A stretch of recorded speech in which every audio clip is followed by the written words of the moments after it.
छात्राओं में जो है थोड़ा डर का माहौल है और उनके गार्जियन भी जो है अब थोड़ा इनसिक्योर फील कर रहे हैं। और 6 तारीख को वो हॉस्पिटल में भर्ती हुई है। 6 से लेकर के 11 तक जो है वो काफ़ी जूझी है।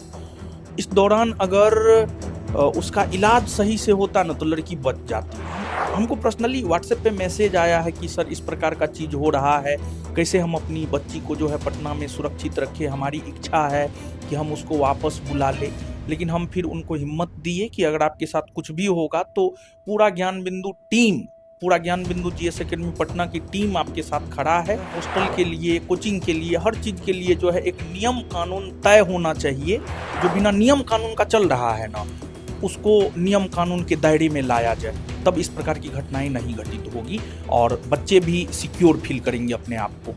महिला अगर बिहार में पढ़ने के लिए बाहर निकली है तो उसमें माननीय मुख्यमंत्री नीतीश जी का बहुत बड़ा योगदान रहा है।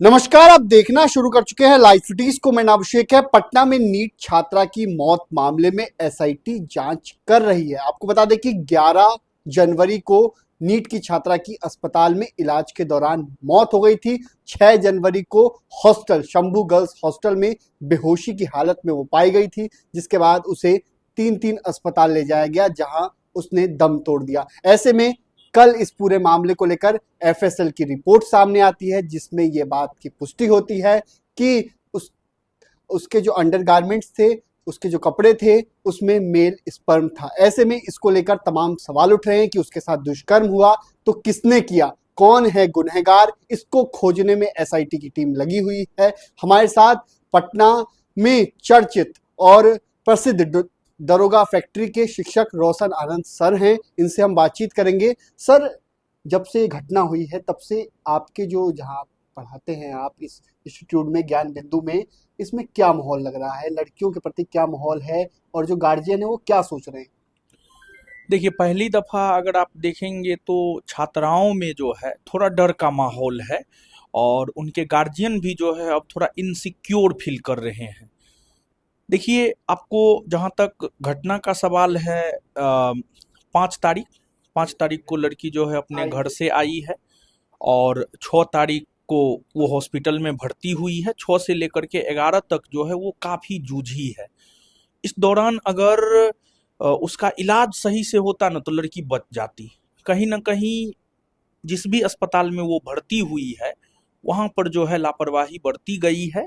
एक तो ये है और दूसरा हमको लगता है कि अगर उसके इलाज में लापरवाही नहीं बरती जाती तो आज वो छात्रा जो है आपको जिंदा होती।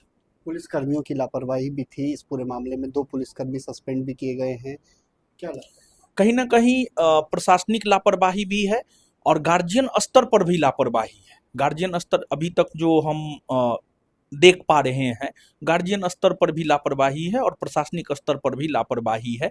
और लड़की नाबालिग थी तो कहीं न कहीं जो है मतलब जब तक वयस्क नहीं हो जाती है तब तक जो है गार्जियन का भी एक दायित्व बनता है बच्चा को लेकर के। हिंदू धर्म में जो है 3 प्रकार के ऋण की बात की गई है। उसमें एक पितृ ऋण है, फिर देव ऋण है, ऋषि ऋण है। उसमें पितृ ऋण के बाद देव ऋण के बाद ऋषि ऋण। ऋषि ऋण में आपको यही कहा गया है कि गार्जियन को अपने बच्चों को योग्य बना देना है। अगर आप योग्य बना देते हैं, वयस्क होने तक उसकी देखभाल करनी है गार्जियन को, तभी आप इस ऋण से मुक्त हो पाते हैं। तो कहीं ना कहीं गार्जियनशिप में भी कमी है। देखिए, बिहार में जहां तक हम देख पा रहे हैं, गार्जियन पैसा देते हैं लेकिन गार्जियनशिप नहीं निभाते हैं। तो हम गार्जियन से ये कहना चाहेंगे कि आप पैसा देने के साथ साथ जो है एक गार्जियनशिप भी निभाइए और बच्चों को अपने निगरानी में रखने का प्रयास कीजिए ताकि आपका बच्चा बहके नहीं। बिना गार्जियनशिप के तो लोग बहक ही जाते हैं। अच्छा, जब से घटना हुई है तब से परिजनों से आपसे बातचीत हुई है तो परिजन डरे हुए हैं, ऐसा कहा जा रहा है। और कई परिजन कह रहे हैं कि हम अब पटना नहीं भेजेंगे। निश्चित तौर पर जब इस प्रकार की घटनाएं होती है, आज तो सोशल मीडिया का ज़माना है, हर गार्जियन के पास ये सब न्यूज़ पहुंचता है, तो फिर स्पेशली जो मतलब 11-12 की लड़की है और इनफैक्ट आपको जनरल कंपटीशन की भी तैयारी करने वाली जो लड़की है, उसके गार्जियन अब थोड़ा सा कतराएंगे तो ज़रूर। ठीक है, थोड़ा सा निश्चित तौर पर कतरा रहे हैं। कुछ में असर हुआ है? हमारे हम हमको पर्सनली व्हाट्सएप पे मैसेज आया है कि सर इस प्रकार का चीज़ हो रहा है, कैसे हम अपनी बच्ची को जो है पटना में सुरक्षित रखें, हमारी इच्छा है कि हम उसको वापस बुला ले। लेकिन हम फिर उनको हिम्मत दिए कि अगर आपके साथ कुछ भी होगा तो पूरा ज्ञान बिंदु जीएस एकेडमी पटना की टीम आपके साथ खड़ा है, ऐसा कुछ भी नहीं होगा। इनसिक्योरनेस तो आया है गार्जियन में। अच्छा, आप मानते हैं असुरक्षित है पटना में लड़कियां, उनके गार्जियन सुरक्षित महसूस करते हैं क्योंकि जिस तरीके से घटना हुई है, तो क्या जो हॉस्टल्स हैं पटना में धड़ल्ले से हॉस्टल्स चल रहे हैं बिना कोई नियम के, बिना कोई कानून के, और कई हॉस्टलों को लेकर सवाल भी उठ रहे हैं? देखिए हॉस्टल देखिए, जैसे देश संविधान से चलता है ना, उसी प्रकार से जो है हॉस्टल के लिए, कोचिंग के लिए, हर चीज के लिए जो है एक नियम कानून तय होना चाहिए कि इस नियम कानून के तहत जो है आपको चलाना होगा। अगर आप इसमें कोताही बरतेंगे तो आप पर कार्रवाई होगी।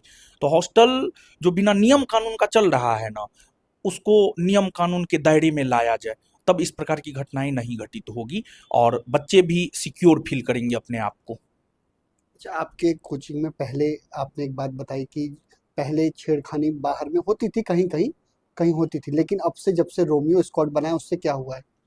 नहीं, निश्चित तौर पर जो है आपको अब प्रशासन के लोग जो है स्पेशली छात्र एवं छात्रा के सुरक्षा के मद्देनजर जो है, मतलब डेली जो है महिला सुरक्षा बल के लोग सुबह में भी शाम में भी जो है आपको आते हैं। तो इससे कहीं ना कहीं जो बाहर में लड़कियों के साथ छेड़खानी की घटना होती थी उसमें कमी आई है। मतलब ये सकारात्मक पहल है सरकार के द्वारा, ये सकारात्मक पहल है और यही सब चीज तो कहीं ना कहीं मतलब महिला सुरक्षा को बढ़ावा देता है। उस जिस हॉस्टल में ये घटना को लेकर कहा जा रहा है, उस हॉस्टल में जो लड़कियां पढ़ती थी उनके गार्जियन सीधे कह रहे हैं कि हम अब पटना में नहीं रखेंगे। देखिए, अब जहाँ पे घटना हुआ है तो वहाँ पर तो निश्चित तौर पर ज़्यादा असर पड़ता ही है। और हम भी मतलब वहाँ का एक वीडियो देखे थे, एक मधुबनी की महिला जो है बोल रही थी कि नहीं, हम 2-3 महीना पहले ही यहाँ रखे थे, हम लेकर के जा रहे हैं, अब हम नहीं पढ़ाएंगे बच्ची को। तो अब मतलब इस घटना के वजह से जो है हजारों लाखों छात्राओं के साथ जो है अन्याय होगा, उसके गार्जियन बाहर जाने से रोकेंगे। तो कहीं ना कहीं सरकार की ये जिम्मेवारी बनती है, जैसा कि माननीय मुख्यमंत्री महोदय महिला सशक्तिकरण को लेकर के, महिला अगर बिहार में पढ़ने के लिए बाहर निकली है तो उसमें माननीय मुख्यमंत्री नीतीश जी का बहुत बड़ा योगदान रहा है और उनके वजह से जो है महिलाएं बिहार में भी जो है गांव-गांव से पटना पढ़ने के लिए आई है। तो अब माननीय मुख्यमंत्री नीतीश जी के भरोसे लड़कियां जो है अपने गांव से, घर से बाहर पटना में आई है, तो उन्हें सुरक्षा देना भी कहीं ना कहीं सरकार की जिम्मेवारी है और सरकार इस दिशा में कदम भी बढ़ाई है। लेकिन थोड़ा सा जो है प्रशासनिक चुस्ती लाने की जरूरत है। अगर प्रशासन चुस्त तंदुरुस्त होगा ना तो इस प्रकार की घटनाएं नहीं घटित होगी। तो रोशन आनंद सर ने साफ साफ कहा है, प्रशासन अगर चुस्त और दुरुस्त होगा तो इस प्रकार की घटना नहीं होगी। लेकिन इस घटना के बाद हजारों नहीं लाखों जो परिजन हैं, उनके परिजन जो है परेशान नजर आ रहे हैं और साफ साफ कहते हुए नजर आ रहे हैं कि हमें असंतोष है क्योंकि असुरक्षित है पटना। तो देखना होगा इस प्रकरण के बाद क्या कुछ बातें निकलकर सामने आती हैं। इसमें जब खुलासा होगा तो कौन दोषी होगा, कौन गुनहगार होगा, क्योंकि 11 तारीख से आज 25 तारीख हो गई है, 14 दिन का वक्त गुजर चुका है, लेकिन अभी भी गुनहगार फरार है। बने रहिए लाइव सिटीज के साथ।